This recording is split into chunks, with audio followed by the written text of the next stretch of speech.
Hola! J'espère que vous allez bien. Bienvenue dans cette nouvelle vidéo, petite vidéo blabla. On va essayer d'être assez court. Pour une fois, ça va changer un petit peu de toutes les vidéos où je blablate trop, hein. Parce que voilà, on va essayer d'être assez court. L'objectif, c'est de faire moins de 20 minutes. On va être réaliste parce que on me connaît. Je digresse beaucoup et je pars dans tous les sens. Donc on se retrouve pour une vidéo qui s'intitule Comment je lis, que j'ai vue tout d'abord sur la chaîne de Lucie a lu. De toute façon, je vous mettrai toutes les vidéos, tout dans la description, n'hésitez pas à aller voir. Et elle la tient qui elle-même la tient de l'olifant. Ça vaut le coup d'aller checker, d'être sûr, d'être carré et tout, pour oublier le nom d'où vient la vidéo. Donc pareil, je vous mettrai tout dans la description. On va commencer assez rapidement. Voilà, prenez un petit thé histoire de patienter, enfin de patienter, d'écouter tranquillement. Donc, on va commencer avec le premier thème, c'est la wishlist. Comment j'organise ma wishlist. Moi, c'est très simple. Ma wishlist, je la fais sur Amazon. Alors, je ne l'achète pas forcément sur Amazon. Concrètement, j'ai acheté peut-être un livre ou deux sur Amazon depuis que je me suis remis à la lecture. Mais c'est parce que, soit parce que c'était un truc d'occasion, soit parce que c'est des livres auto-édités qu'on ne trouve pas nulle part ailleurs, ce qui est bien dommage. Ma wishlist, du coup, je la répertorie sur Amazon parce que pour moi, c'est le plus simple de la tenir ici et de pouvoir la partager avec des gens que je connais, leur montrer des trucs et tout ça. Voilà, pour moi, c'est là où je la répertorie. À l'heure actuelle, ma wishlist doit être à beaucoup plus que 100. Pourtant, j'ai fait un tri assez récemment justement pour éviter de garder des livres qui me tentaient sur le coup, mais qui me tentent plus à l'heure actuelle. Comme beaucoup, hein, au bout d'un an, en un an, on change et on a envie de lire autre chose, ou d'un mois à l'autre, ou d'une semaine à l'autre, ou d'une journée sur deux, voilà. Ma wishlist, elle est composée essentiellement de recommandations. On va pas se mentir, c'est souvent les copines et copains de Booktube ou Bookstagram qui recommandent des livres et qui me donnent plus envie. Je lis très peu les résumés, ou alors de temps en temps pour être sûr de mon achat, mais c'est rare, c'est plutôt rare maintenant. Donc ma wishlist est composée essentiellement de recommandations livresques. Ça arrive que je zone un peu et que je trouve des livres par moi-même aussi, mais en général, enfin ça m'arrive, hein, mais quand même le plus gros pourcentage c'est souvent des recommandations, surtout de Booktube, parce que je trouve que le format s'y prête particulièrement avec les updates, les bilans lecture, ça permet d'avoir un avis assez positif.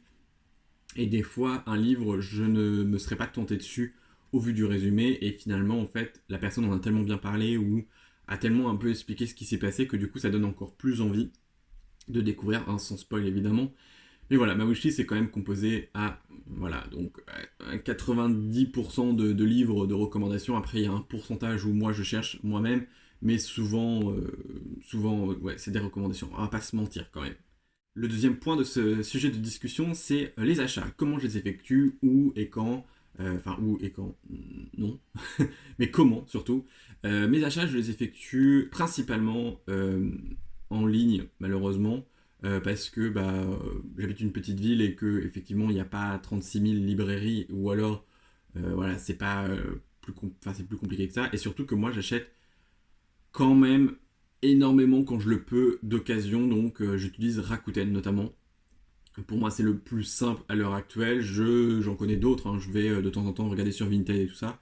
Mais j'avoue que Rakuten, j'y reviens assez fréquemment depuis au moins un an maintenant. Depuis ma découverte de la vidéo, enfin, je sais plus comment j'avais intitulé. J'avais testé des boutiques en ligne d'occasion. Et c'est vrai que c'est quand même plutôt cool. Voilà, je trouve souvent des pépites à des prix. Euh, J'achète en fonction. Enfin, du coup, en occasion, j'achète plutôt quand l'envie me vient de lire ce livre. Par exemple, je sais que j'ai envie de le lire, ou j'ai envie de lire la suite. Ou alors, il me fait très envie et je me le procure. Ou alors, voilà, je regarde pas tout ce qui est dans ma wishlist sur Rakuten ou d'occasion parce que forcément il y en aurait et que je serais tenté. Mais je préfère prendre au compte-goutte, voilà, de temps en temps, prendre ce qui me fait envie en fait. Moi, je suis un lecteur qui lit par mood et par envie. Et puis voilà, et puis surtout que moi, j'emprunte aussi énormément en médiathèque, donc ça compense un peu le côté achat. Il m'arrive d'acheter en neuf, notamment si c'est des auteurs ou des autrices que j'aime bien, ou si par exemple c'est des éditions collector plus ou moins intégrales maintenant, parce que c'est vrai que les collectors par exemple on peut les retrouver, enfin je m'en suis déjà procuré sur Rakuten, hein. Voilà, c'était pas, voilà, voilà, mais je ne cours pas après le collector. J'avoue que moi, ce que j'aime, c'est, bah, du coup, je me rends compte que j'aime les intégrales parce que j'aime commencer et finir une saga d'une traite, hein. Voilà, si vous connaissez pas ma chaîne, moi, je suis quelqu'un qui commence et qui binge la saga jusqu'à temps d'avoir fini. Mais voilà, enfin, quand c'est possible, parce que c'est pas toujours possible. Des fois, il y a besoin d'un petit temps d'attente entre les deux. Mais c'est pour ça que mes achats se font un peu, voilà. J'aime beaucoup quand même acheter en physique, hein, en neuf, parce que le fait de pouvoir acheter un livre et le lire aussitôt, c'est quand même hyper agréable, on va pas se mentir. Mais faudrait-il encore que le livre soit dispo, et ça c'est compliqué. J'achète notamment en neuf plus tout ce qui est manga, parce que c'est vrai que manga, niveau d'occasion, même si enfin voilà, maintenant avec les frais de port à 3 euros, ça devient ridicule parce qu'au final, oui, on reproduit pas de livre, mais au final, on l'achète le prix du neuf. Honnêtement, je préfère aller le prendre directement, pas le faire voyager. Enfin voilà, il y a cette conscience de se dire, ok, je l'achète d'occasion, mais du coup, il va le voyager, alors que là, du coup, il est déjà là, je peux l'acheter au même prix, donc pas forcément de transport, mais du coup, c'est pas d'occasion, du coup, c'est voilà, c'est un nouveau livre. C'est compliqué. Voilà, c'est compliqué. Soit on trouve chez un même vendeur deux mangas et on a les mêmes frais de port, ça va, ça passe. Mais voilà, au-delà enfin, un seul manga, pour moi, ça vaut pas le coup. Même sur Vinted, hein, clairement, voilà. Troisième point, le Mapal. Mon ressenti par rapport à Mapal. Moi, il faut savoir que j'ai une palle qui, au début de l'année, était vers 20, 21. Et là, cette année, elle est arrivée. Enfin, là, on va dire, on est en novembre. Elle est arrivée à 11, 12, 13, plus ou moins. Ça dépend comment, comment je lis. Euh, j'ai pas un mauvais rapport avec ma palle, juste parfois elle manque de mon mood. Donc ça veut dire que par exemple, il y a des livres qui me font envie et que ben, j'ai pas, donc voilà. J'essaie de faire tourner à peu près ma palle, mais par exemple, j'ai des livres qui datent de plus d'un an, pourtant c'est une petite palle, dans ma pile à lire. Ça m'embête un peu, mais en fait, j'ai pas envie de les sortir pour les sortir, même si je peux avoir de très bonnes surprises, et ça, on le sait. Mais justement, je me dis, bah, j'ai envie de lire celui-ci avant, donc voilà, je vais lire celui-ci avant. Les challenges aussi m'aident aussi à faire pas mal tourner ma palle, mais j'avoue que bah, voilà, je lis ce que j'ai envie sur le moment. Parfois, voilà, je vais avoir envie de lire ça parce que bah, voilà, c'est le moment, c'est comme ça, voilà.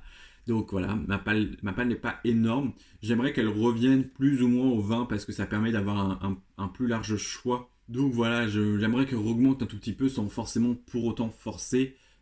Surtout que ces derniers temps, voilà, enfin, dans ma palle par exemple, j'ai 11 livres, mais j'en ai deux qui sont deux intégrales, qui sont de deux ou trois romans, donc 3 ou 4 d'ailleurs. Donc voilà, ça augmente le truc quoi.